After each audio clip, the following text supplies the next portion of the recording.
I felt lost and confused and broken. I didn't know where I belonged to.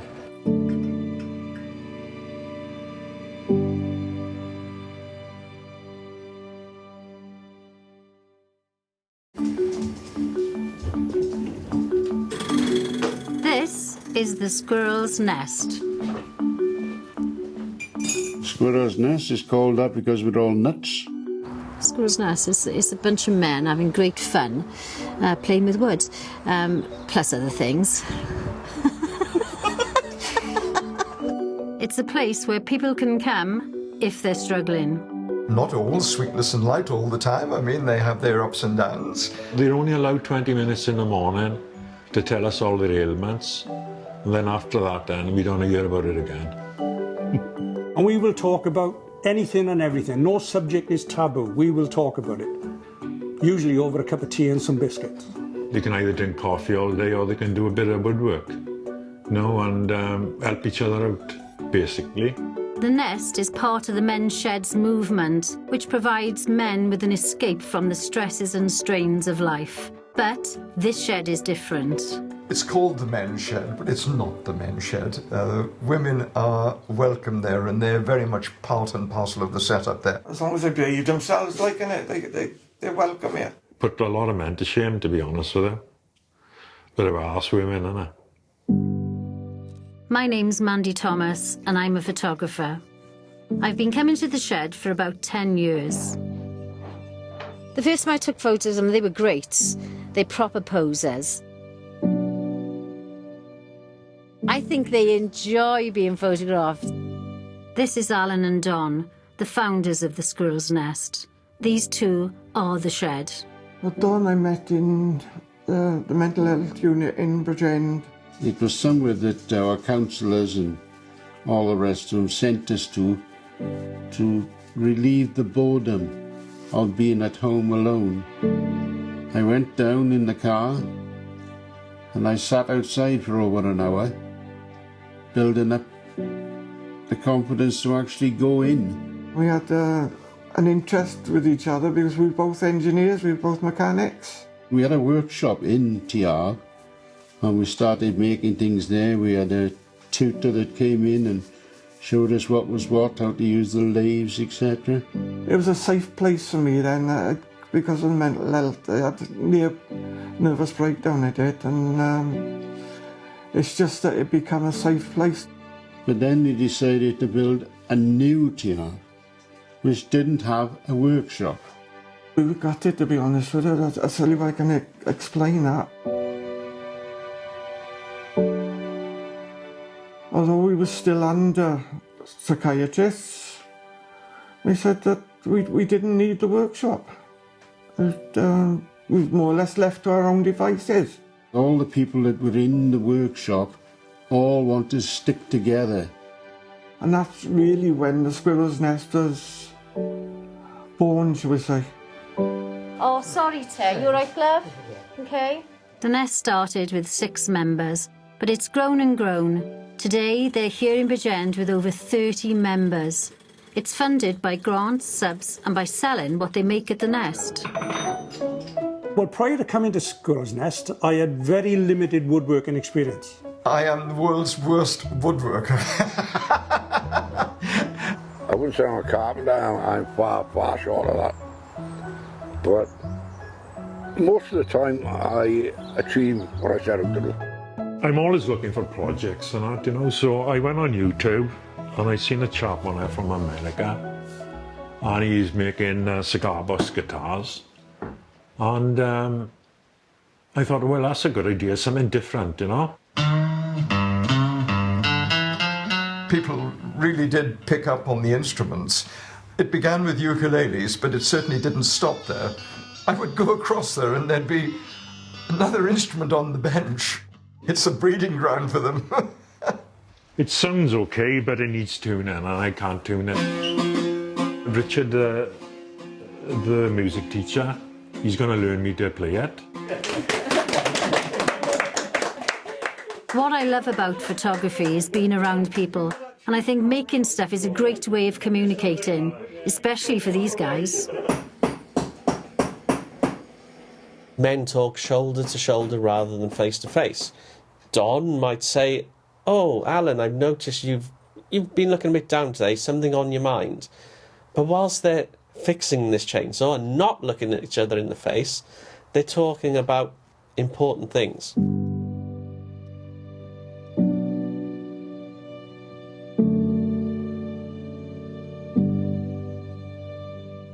But in March 2020, everything changed.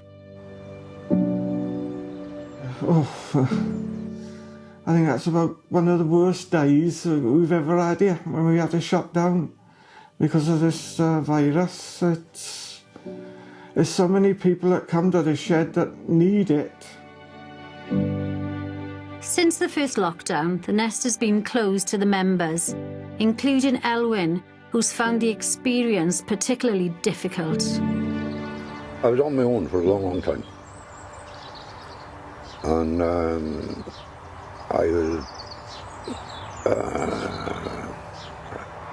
I experienced a lot of difficulties after my wife died. And I don't want to elaborate on that, but I went through a pretty rough time. Without having attended the men's shed, I honestly don't know. I don't know whether or not I stood there. Not that I'd be stupid enough to do anything, but it made me want to take care of myself.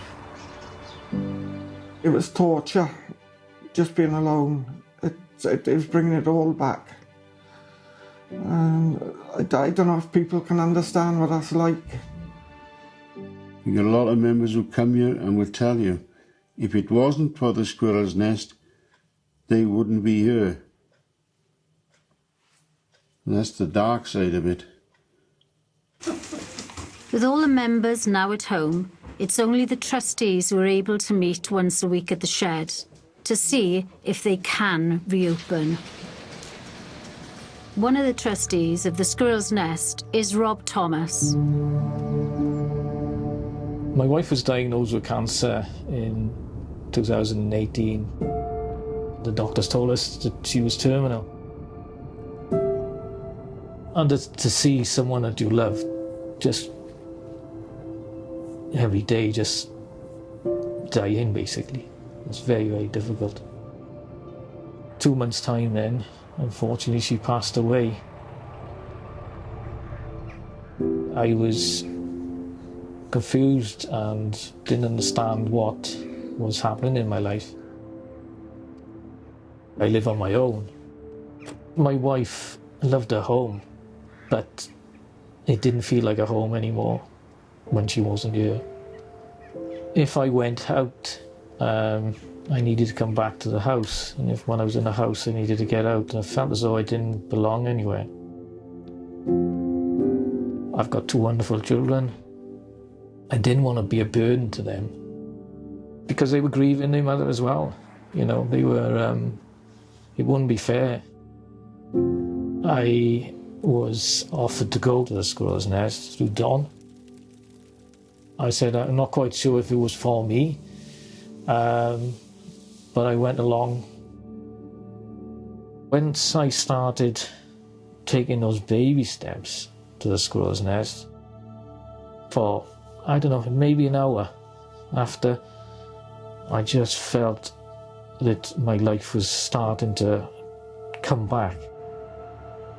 It gave me strength to seek help and go forward, and I went to counselling then. It was almost a catalyst, seeking further help. So I'm quite a shy person and private person. I never thought that I would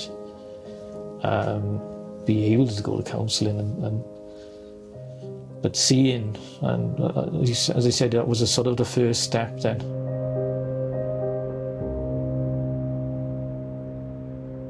Women, I think, have got it a lot easier than men, whereas they can, don't say that, no. Women haven't got it a lot easier.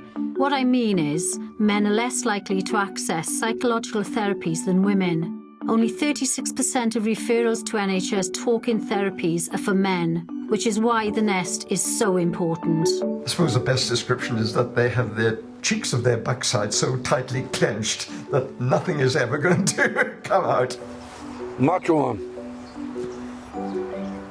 I am a big guy. I can take care of myself. I don't need to talk to anybody else.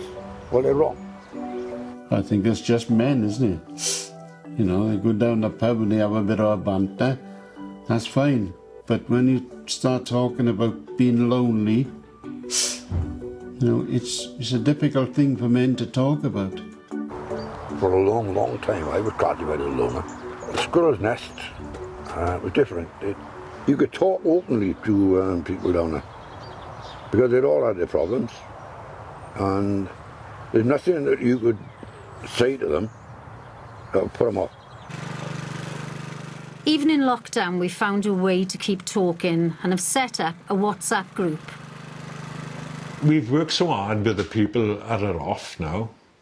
We don't want them going back to where they were before. It's the same on the WhatsApp. You can tell when someone, the way they're talking, that there's something wrong. So you just work it out with them. By the end of the day, you'll have them laughing. The things they put on that, it shouldn't be printed. I've had to turn notification sounds off, though, because they start at 7 in the morning. Good morning, about 20 times from 20 people, and then same at the end of the night, good night. As of today, the workshop has been closed to members for nearly a year. It's difficult because we don't know when things are going to go back to normal. I live for the Squirrels. I got to be honest, I do everything for them.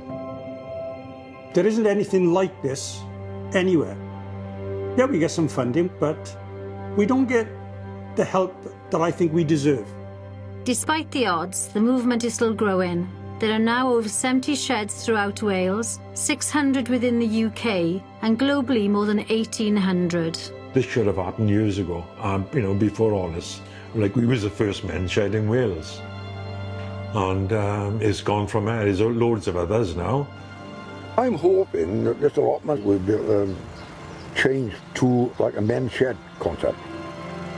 Come along, find a shed close to you. Not every shed does woodwork like we do. There's a shed not far away from here, which I think do music. If they want to have a chat, they can. If they want to make something, they can, and we'll help them make it. It's been a difficult year, but I know these guys, and I'm looking forward to being back in the nest with them very soon. It's just determination that keeps the shed going. If you've got people in the shed that are not worried about it, it's no good. You've got to stick with it. I'm still here.